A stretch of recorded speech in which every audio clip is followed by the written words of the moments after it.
an inventory in a D&D game. What I would say is play a different game, because I think the way D&D runs inventory is really weird. It's hard to do something like this in tabletop RPG in general, because it's not really fun to handle when you're trying to play a role-playing game and keep track of a lot of other things. Inventory is just a way to have some control over what characters can carry into battle or what they can bring back.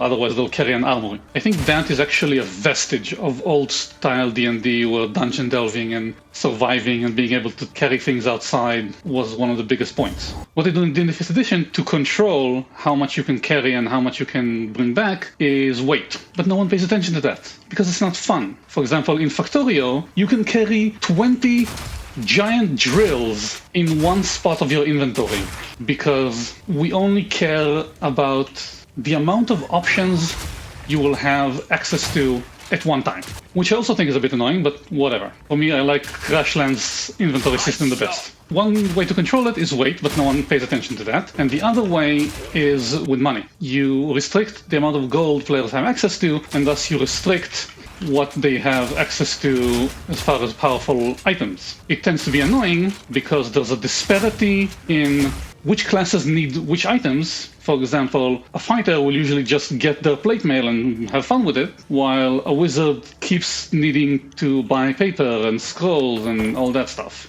And that's also kind of annoying. What I do in my system is everyone has access to everything all the time, but we do have a simple weight system, so you can't carry everything, but I do encourage carrying various implements at any one time. Because there's a wealth system, there's 11 levels from I don't have anything up to I'm the emperor of the world, and I can get anything I want. Weapons don't have damage attributes, they just define what you are able to do at that point. Different abilities you can get sometimes require different weapons. For example, you need a chain weapon to do something that will do with a whip. You can't do that if you're holding a sword. When they complete adventures, they sometimes get a great treasure, which bumps their wealth level, and sometimes they need to make a grand investment of funds so they can drop a wealth level. First of all, every item also has weight, so they have a limit on how much they can carry, and I semi-track ammunition, so it matters how much you bring along, but you don't count it every shot. The weapons and what they can do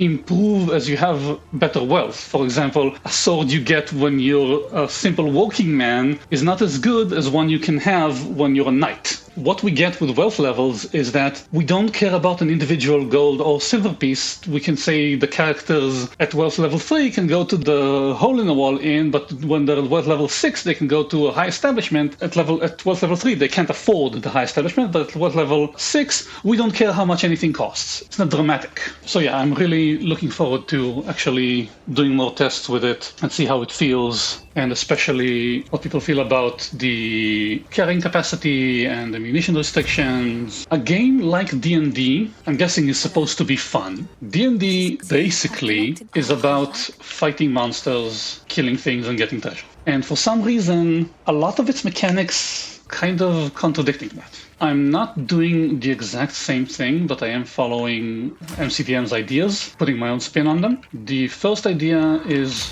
what we're actually doing in a game like this is mostly combat, is that combat should be fast and interesting. It shouldn't feel like you're wasting your turn half the time.